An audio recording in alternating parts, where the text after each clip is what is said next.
students, so in today's lecture we will focus on some properties of Riemann integrable function. You will see these properties in terms of theorem. Okay. So our theorem is, let we have two functions f and g which are Riemann integrable on the closed bounded interval a to b. Okay. And alpha is any real constant. Then we have to prove some four or five properties, out of which first property is to prove that constant function alpha or any constant number, real constant, is always Riemann integrable, and the integration of that alpha is alpha into b minus a. Okay, so we have to prove four properties in this theorem, out of which first property is this, that any constant function is always Riemann integrable. Okay, so here alpha is the any real constant, so we'll define this alpha as a constant function. Okay, so for this constant function alpha, minimum and maximum values are same, is equal to alpha. Since function is constant, minimum value or maximum value are same and is equal to alpha. And this is true for each subintervals. Okay, so these are the minimum value in kth interval and maximum value in kth interval. Okay, and where partition is or general partition. Okay, so we will write here partition also, where P is a partition given as first part x0 which is equal to a, then x1, x2 up to xn which is equal to last point b. Since function is constant, in each subinterval function has same value alpha, so minimum value and maximum value are the same, is equal to alpha in each subintervals. Okay, so to show that this constant function is Riemann integrable, we will calculate lower sum and upper sum and then lower and upper integral. Okay, so lower sum for this any partition, this general partition P, and the function alpha is equal to summation a is equal to 1 to n minimum value of the function in kth subinterval into length of the kth subinterval, but minimum value is fixed, is equal to alpha. This is equal to summation k is equal to 1 to n alpha into length of subintervals, but alpha is constant, we can take outside. This is equal to alpha into summation k is equal to 1 length of the subintervals. Now see this. This is nothing but a sum of length of subintervals of this interval a to b. Okay. So due to partition P, this intervals get divided into subintervals. Okay. So length of all subintervals is nothing but length of whole interval. So summation of the summation of the length of subintervals is nothing but length of whole interval a to b, which is equal to b minus a. This is equal to alpha into b minus a. Now see, alpha is constant, b is constant, a is constant. This alpha into b minus a is constant. So for this constant function alpha, we get lower sum is equal to alpha into b minus a. Okay. So you can take any partition, lower sum will be fixed, is equal to alpha into b minus a. Okay. Since the set of all lower sum for this constant function has a fixed value, alpha into b minus a, our least upper bound of the LP, that is lower sum for this function, will be alpha into b minus a. Why? Because set contains only fixed value, constant value alpha into b minus a. So in supremum of the set containing fixed value is equal to this. So supremum of the set of all lower sum is equal to alpha into b minus a, and supremum of all lower sum is nothing but the lower integral. So lower integral is equal to alpha into b minus a. Okay. Now we will calculate upper sum and upper integral. Okay.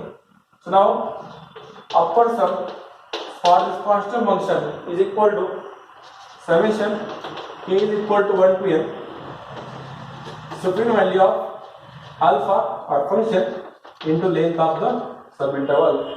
But since function is constant, supreme value or minimum value are fixed and equal to alpha.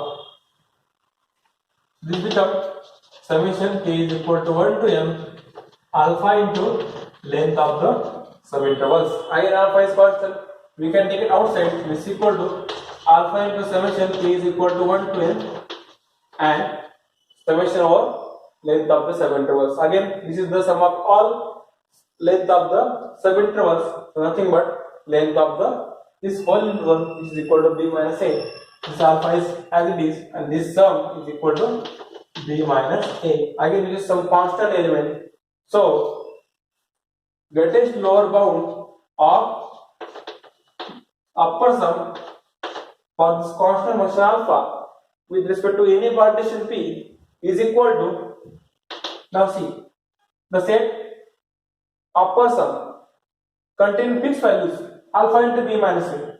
So infimum of set containing fixed value is equal to again the same value alpha into b minus a, and greatest lower bound or infimum of the set of all upper sum nothing but the upper integral. So it is equal to upper integral of the function. Okay, so here we have right, it is upper integral of the function alpha. Okay, see, lower integral is equal to alpha into b minus a, upper integral also equal to alpha into b minus a. So lower integral, okay, for the function alpha is equal to upper integral is equal to alpha into b minus a.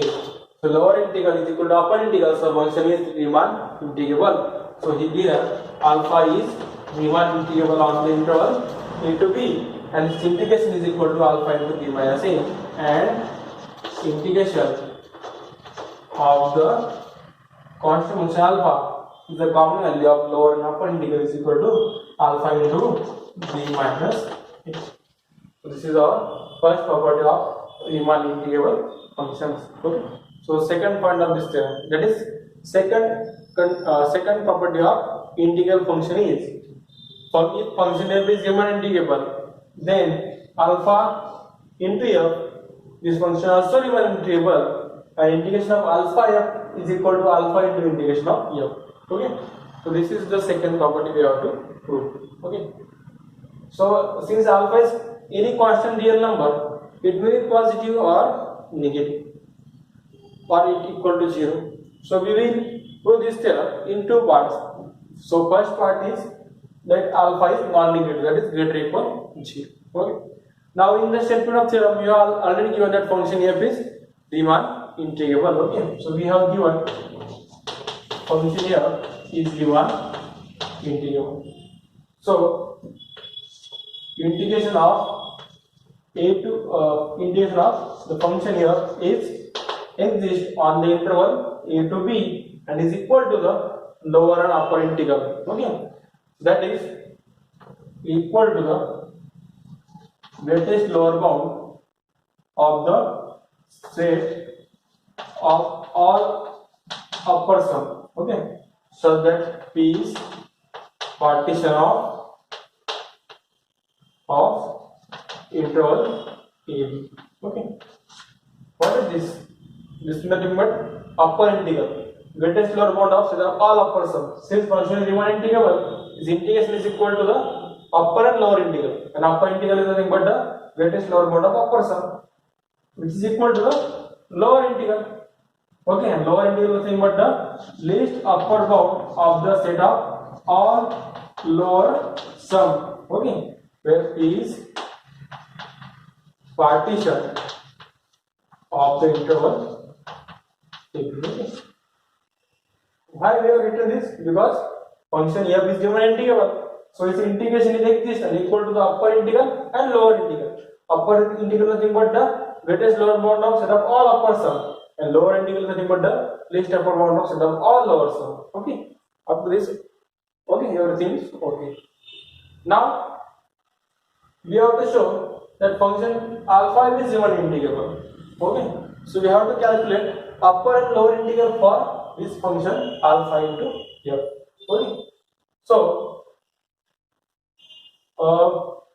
we have seen some properties regarding upper sum of alpha f. Okay. So we know, so we will calculate first upper integral. Okay. So upper integral of alpha f. Okay. Upper integral of alpha f nothing but the least, so greatest lower bound of the set up alpha. Okay.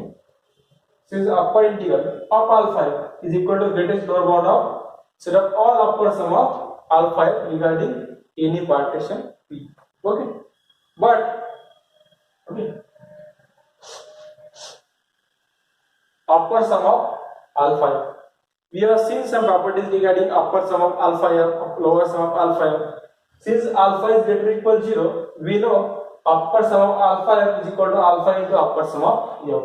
Okay, so this is equal to greatest lower bound of alpha into upper sum of f. We know this property. Upper sum of alpha f is equal to alpha into upper sum of f whenever alpha is greater or equal to 0. So this is nothing but, since alpha is non-negative, this is nothing but alpha into greatest lower bound of set of all upper sums. Okay, and greatest lower bound of set of all upper sum nothing but the integration of f. Okay, so here we can write in terms of set also. Okay, so here we can write this as set where P is a partition. Okay, so now alpha into greatest lower bound of UPF, but greatest lower bound of UPF is nothing but the integration of f. This is equal to integration of f dx. Okay, and I'll find outside as it is, so I'll find as it is outside. Okay, now we'll calculate lower integral of alpha. Okay, so lower integral of alpha f dx. Lower integral of alpha is nothing but least upper bound of the set of all lower sum for the function alpha f. Okay, so that P is any partition of the interval a to b. But we know property lower sum of alpha f, where alpha is greater or equal to 0, is equal to, this is equal to least upper bound of alpha into lower sum of f. Okay, since alpha is non-negative, lower sum of alpha f is equal to alpha into lower sum of f. Okay, but alpha is non-negative, so we can take it outside. So alpha into LUB of LPF. So least upper bound of set of all lower sums of f. Least upper bound of set of all lower sum of f is nothing but the integration of f. So this alpha is as it is, and this is nothing but the, from this nothing but integration of f. Okay, so this is nothing but lower integral. Okay, now see, upper integral is equal to alpha into integration of f dx. Lower integral also is equal to alpha into integration of f of x dx. So lower integral is equal to upper integral.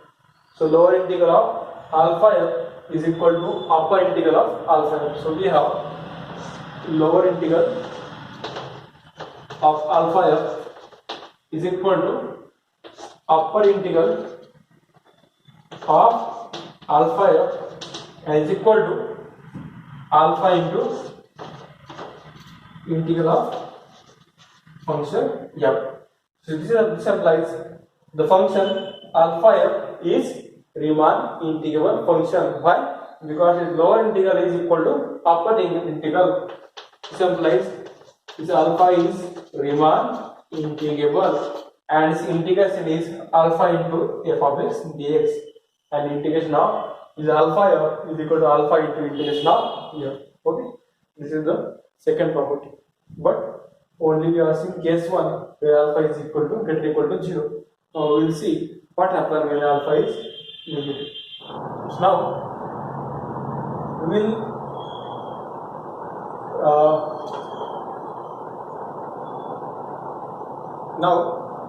we will solve case 2, that is when alpha is negative. Okay, so we have given function f is one integrable, so its integration is equal to greatest lower bound of upper sums and least upper bound of lower sums. Okay, so we have to prove that alpha f is also Riemann integrable. Okay, so for that purpose we have to find upper and lower integral of this alpha f. So now, since alpha is negative, we know that whenever alpha is negative, upper sum of alpha f will become alpha times lower sum of f. Okay, and lower sum of alpha f will become alpha into upper sum of f. So we have seen these two in equality when alpha is negative. Okay, so we will use this in this proof. Okay, so upper integral, so we will calculate the upper integral of alpha f first. So upper integral of alpha f. So upper integral is nothing but greatest lower bound of all upper sums. So greatest lower bound of the set of all upper sums for the function alpha f. Okay, so that p is any partition. But since alpha is negative, upper sum for alpha f is nothing but upper sum of lower sum of f. Okay, this is equal to greatest lower bound of alpha, and this become alpha into lower sum of f. We know this identity. When alpha is negative, upper sum of alpha f is equal to alpha into lower sum of f. So now, since alpha is negative, so greatest lower bound of some element become infimum. Okay, sorry, greatest lower bound of some element become supremum. Okay, because alpha is negative. So since alpha is negative, in alpha as it is, so greatest lower bound become supremum. Okay, that is least upper bound. So least upper bound of set of all lower sum. Why I did this? Because alpha is negative. Okay, so here greatest lower bound become least upper bound of this. Okay, and we have taken alpha outside. Now this alpha as it is, and least upper bound of set of all lower sum. So least upper bound of set of all lower sum, nothing but integration of f. So it is equal to alpha into integration of f. Okay, so we have calculated the upper integral for this alpha f. Okay, now we will calculate the lower integral for alpha f. Okay, so lower integral for alpha f is nothing but least upper bound of set of all lower sums of alpha f. Okay, but since alpha is negative, the lower sum of alpha f is equal to alpha into upper sum of f. So we will use this identity here. Okay, so this is equal to least upper bound of alpha into lower sum of f. But again alpha is negative, so here this becomes alpha times greatest lower bound of LPF. What is this? Greatest lower bound of LPF. Greatest lower bound of here. So here, the identity LP alpha f is nothing but alpha times UPF. Okay, so you have to write here upper sum. Okay, so greatest lower bound of upper sum is nothing but the integration This is equal to alpha times integration from a to b f of x dx. See, I repeat again. So this is nothing but now lower integral. Okay, so lower integral of alpha f is equal to least upper bound of set of all lower sums, but lower sum of alpha f is alpha times upper sum of f, where alpha is negative. So we have replaced lower sum of alpha f with alpha times upper sum of f. Now alpha is negative, so we have to write here, we have taken alpha outside, and here will become greatest lower bound. The greatest lower bound of UPF, the greatest lower bound of UPF is nothing but the integration of f. Okay, now see, lower integral is equal to alpha into integration of f, upper integral also alpha into integration of f.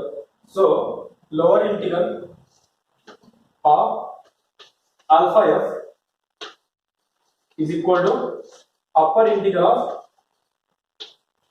alpha f is equal to alpha into integration of f. This implies this alpha f is Riemann integrable and its integration is alpha into integration of f dx. Okay, so alpha f is Riemann integrable and integration of alpha f is equal to alpha into integration of f.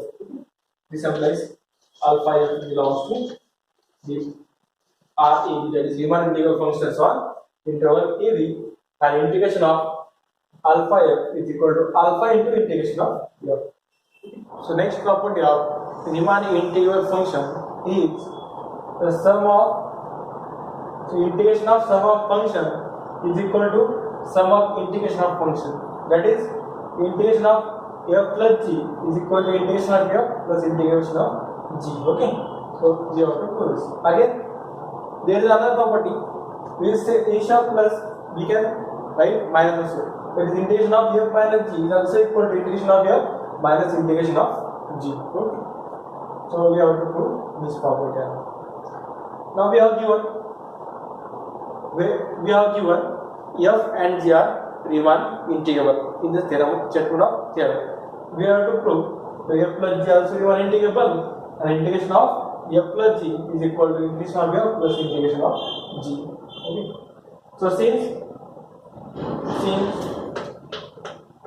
f and g are Riemann integrable, we have for any epsilon greater than 0, there exists a partition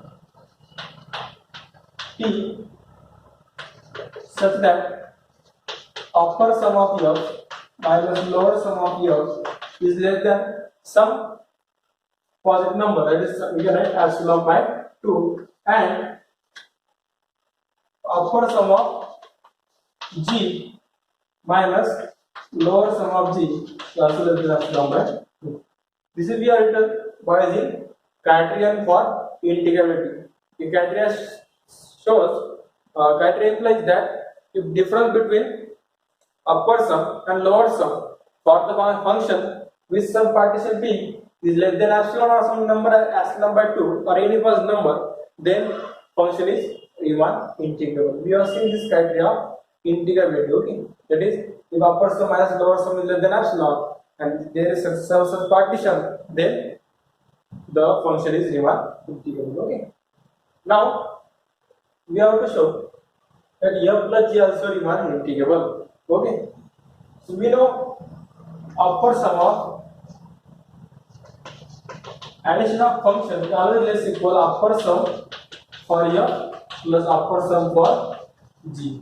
Okay, and lower sum of addition of two functions always get equal lower sum of f plus lower sum of g. Okay, now we will multiply this by both sides of this inequality by minus sign, so we will get minus of lower sum for the function f plus g. Now this sign get changed due to multiplication with minus. Okay, become less equal minus of lower sum of f and minus of lower sum of g. Okay, so now we will take difference between upper sum of f plus g and lower sum of f plus g. So upper sum for the addition of function minus lower sum for the addition of function. Now upper sum for f plus g less equal, minus of lower sum also less equal. So here we will write sign less equal to. Now this is less equal upper sum of f plus upper sum of g. Okay. Minus of L P F plus G less equal minus of this. So minus L P F, the lower sum for F minus lower sum for G. Okay. Now we will make some arrangement. So this become less equal upper sum for F. So we can write this with upper sum of F and upper sum of G minus lower sum of G. Okay. So upper sum of F minus lower sum of F in one bracket. Okay. Then plus upper sum for G and this minus lower sum for G. Okay. Now from this we know this is less than or equal by 2. This is less than or equal by 2. Also this also less than or equal by 2. Okay. So this we can write this is less than epsilon by 2. This is less than epsilon by 2. Okay. That is upper sum for f plus g minus lower sum for f plus g is less than epsilon by 2 plus epsilon by 2. That is epsilon. Okay. So there is such partition such that difference between upper sum of f plus g and lower sum of f plus g less than epsilon. So using the criteria of Riemann integrability, we have seen that function f plus g is Riemann integrable. Okay. So we have two half part of this. We have just shown that function f plus g also Riemann integrable. Now we have to show that its integration is equal to integration of f plus integration of g. Okay. So we have proved that whenever f and g are Riemann integrable functions, then f plus g is also Riemann integrable. Okay. But we have to find what is the integration of addition of two functions. Okay. We have just proved that if f and g are Riemann integrable, then f plus g also Riemann integrable. Now we have to find value of integration of f of x plus g of x. Okay, or integration of f plus g. Now we already know that function f and g are Riemann integrable. So integration of f, okay, is nothing but equal to the lower and upper integral of that function. So we will take just upper integral here. So is equal to the upper integral of function, and upper integral is equal to greatest lower bound of the set of all upper sum. Okay, where p is the partition of that interval. Also function g also Riemann integrable. So the integration of function g is equal to the upper and lower integral. Upper integral is equal to lower integral is equal to integration. So we will take here just upper integral because upper integral and lower integral are same here. So this is equal to the upper integral of the function g of x dx. Okay. And upper integral is equal to the greatest lower bound of set of all upper sum for the function g. Greatest lower bound for set of all upper sum for the function g, where p is the partition or arbitrary partition of the interval. Okay. Now what we will do, we will try to find now upper integral for f plus g. Since f plus g is of integrable, its upper integral is equal to lower integral. Okay. So before that, from Darboux theorem, we know that upper sum is always greater equal to upper integral. But by Darboux theorem, we know we can add a number to the upper integral so that it becomes greater than upper sum. Okay, so for any epsilon greater than 0, madam Thomas there, for any epsilon greater than 0, there exist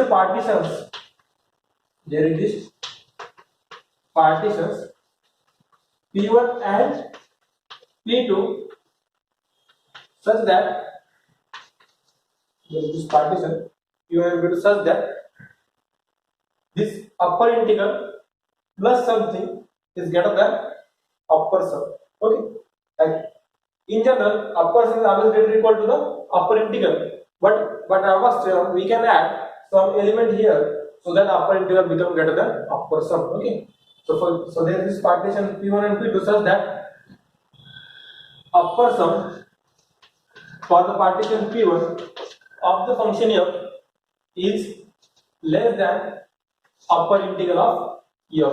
Okay, upper integral of f plus some element that is epsilon by 2. Okay, now similarly there is the partition P2 such that upper integral for the function g is less than upper integral of the function plus small element epsilon by 2. Okay, now we will take a common refinement of the partition. Okay, since P1 and P2 are the two partitions, their common refinement is P1 union P2. Okay, so let P is equal to P1 union P2. Okay, this is the new partition and it is the common refinement for both P1 and P2. We have already seen this common refinement. Okay, so now we will calculate the upper integral for f plus g. Okay, so now since f plus g is Riemann integrable, its integration is equal to upper integral which is equal to lower integral. Okay, so the integral from a to b of f plus g of x dx is nothing but equal to upper integral as well as equal to lower integral. So we will take only one of them, that is we will take upper integral. Okay, is equal to the upper integral of the f plus g of the f plus g of x. Okay, now we know upper integral is always less equal to upper sum. This upper integral is always less equal to the upper sum for the function f plus g, but upper sum for the function f plus g is always less equal upper sum for f as well as plus upper sum for g. We know this equal to the upper sum for f plus g always is equal to upper sum for f plus upper sum for g. Okay, now p is the common refinement of p1 and p2, and we know after refinement upper sum decreases. Okay, so if we replace p by p1 here, this upper sum get lower than this upper sum. Similarly, if we replace p by p2, this upper sum get lower than this upper sum. Okay, so this is less than upper sum for p1 partition for the function f plus upper sum for g with respect to partition p2. See, here we know after refinement upper sum decreases, so UPF. Okay, this was the upper sum, so this is the upper sum after refinement, so this is less than original upper sum. P1 is the partition for the original partition for f, and this p is the new partition which is refinement of this partition. So we know after refinement the partition upper sum get decreased, so upper sum decreases after refinement, so this upper sum is less than this upper sum. But from this upper sum for the function f with respect to partition p1 is less than this element. Okay, so this and upper sum for g is less than this element, so we put this value, this is less than. Okay, so this upper sum for f with respect to p1 is less than this element. Okay, so less than upper integral, or instead of upper integral we can just write the integration, because upper integral is equal to the just integration, because function here is Riemann integrable. Okay, so in here there is no need to write upper integration. We have directly write just integration. Okay, this is less than integration a to b. Okay, of the function f of x dx plus epsilon y. Here function f is Riemann integrable, so upper integral is equal to the original integral. Okay, plus this is less than this, also this function g also Riemann integrable, so this upper integral is equal to the integral of the function. Okay, so upper integral of g of x is equal to the integral of g of x, because function is already given, it is integrable. Okay, so we write here integration a to b. Okay, so integration from a to b of the function g of x. Okay, plus epsilon y. Okay, now after this we have find this inequality. Okay, now this is epsilon by 2 and epsilon by 2 add up to epsilon. Okay, so we can write this is less than integration of f plus integration of g plus epsilon by 2 plus epsilon by 2 gets added to epsilon. Okay, so and epsilon is arbitrary, so since epsilon is arbitrary element, we can take epsilon tends to 0. So epsilon tends to 0. This becomes integration of the function f plus g of x. Okay, becomes, since epsilon tends to 0, this strictly less than becomes less equal integration of f from a to b plus integration of g from a to b. Epsilon was arbitrary, so we can take this to 0. Okay, now this is, so we got this inequality. Okay, we will give it this number 2, we will give it now number 1. Okay, now what we will do, we will replace now the function f and g by minus f and minus g. Okay, so replace function f with minus f and function g with minus g, and put this in this inequality. Okay, so what we will get? We will get integration from a to b minus f minus g of x.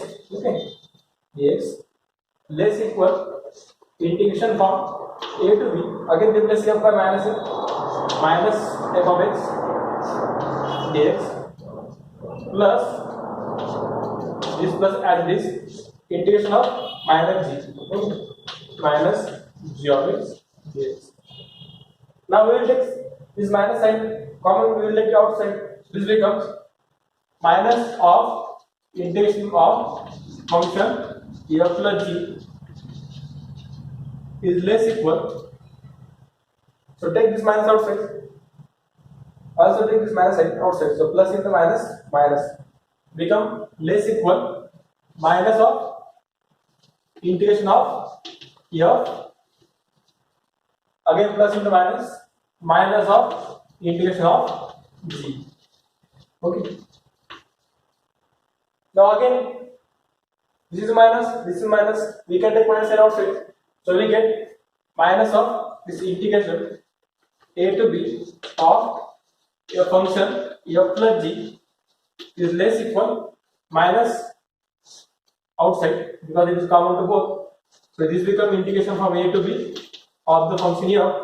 Since we are taking minus and outside, here we will get plus integration of function g of x dx. Okay,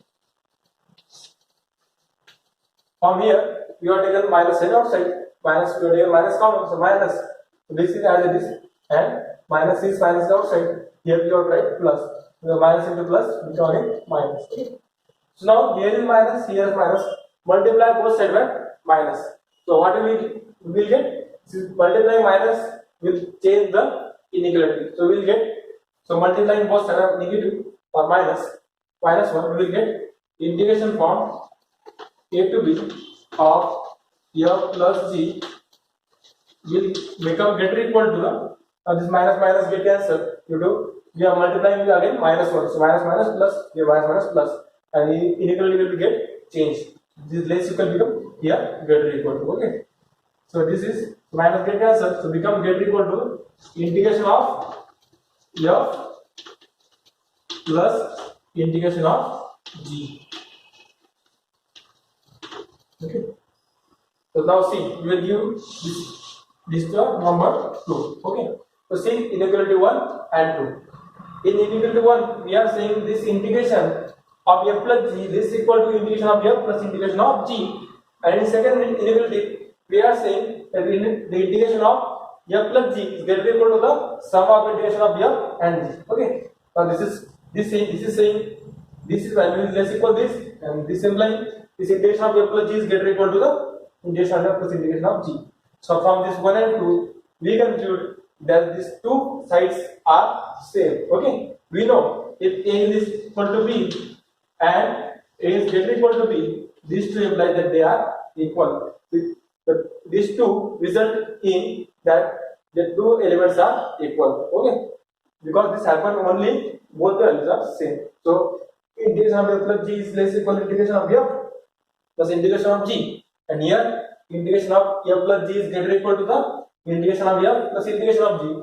This implies this both sides are same. So from 1 and 2, from the equation 1 and equation 2, we can write or we conclude that integration of the function f plus g is equal to the integration of function f plus integration of function g.